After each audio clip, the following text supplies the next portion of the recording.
Cipher जो है इसकी कोई कानूनी वैलिडिटी नहीं है, इस पे ऑफिशियल सीक्रेट एक्ट का सिरे से इतलाक ही नहीं होता है, एब्यूज है प्रोसेस ऑफ लॉ का, और सिर्फ लाकानूनियत की बुनियाद पे जो है चेयरमैन पीटीआई आज पाबंद सलासिल है। इन साहब जो स्पेशल जज हैं पाकिस्तान के ऑफिशियल सीक्रेट एक्ट 1923 के तहत, उन्होंने जुज़वी बात समात की है और दलाइल ताहाल जारी हैं। दोबारा हमने अदालत में जाना है क्योंकि इस्तिगासे की तरफ से 3 सीनियर वकला जो हैं वो आए हुए हैं, उन्होंने भी एक के बाद दीगर अपने दलाइल देने हैं।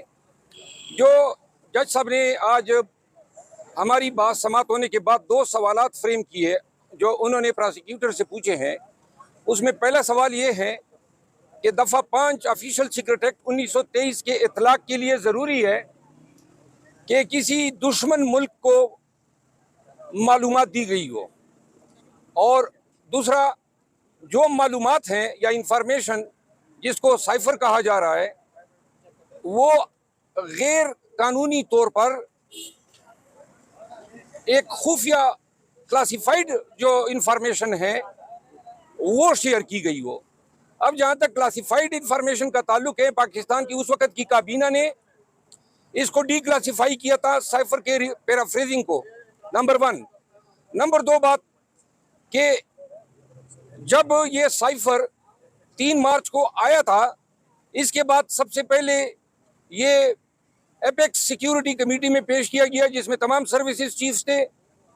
उस वक़्त ये फैसला किया गया कि ये पाकिस्तान के मामलात में, अंदरूनी मामलात में मुदाखलत के मुतरादिफ हैं। तो अमेरिकन वज़ारत सिफारत खाने के नाज़िमुल अमूर को तलब करके डिमार्श दिया गया।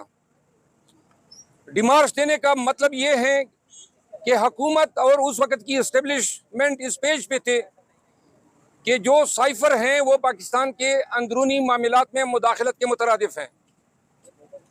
जिसके बाद ये साइफर का जो पैराफ्रेज था वो पार्लिमानी कमेटी के साथ शेयर किया गया, कौमी असम्बली के स्पीकर के साथ शेयर किया गया, उनके वसातत से चीफ जस्टिस ऑफ पाकिस्तान के साथ शेयर किया गया।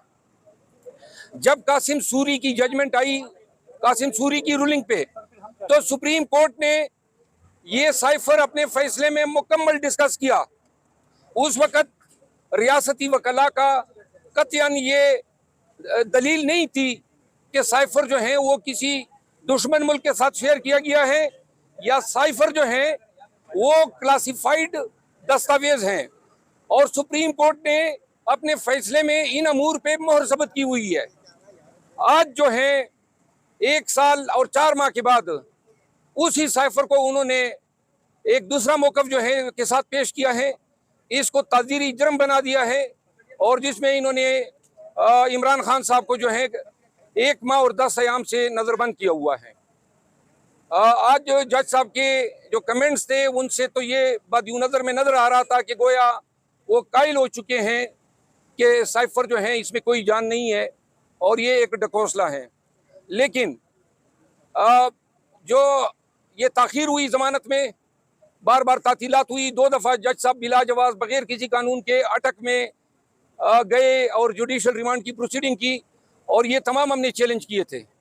ये चीज़ें जो हैं हमें ख़दशात दे रही हैं, लिहाजा आज ये बात मुकम्मल होने के बाद दोबारा आपसे गुफ्तगू करेंगे। उम्मीद है आज इसका फैसला जो है हो जाएगा। सर, जो आपने पेशन गोई की थी कि खान साहब 14 दिन के अंदर जेल से बाहर आएंगे, सर क्या वो 15 दिन के अंदर क्या वो सच होती हुई साबित नजर आ रही है?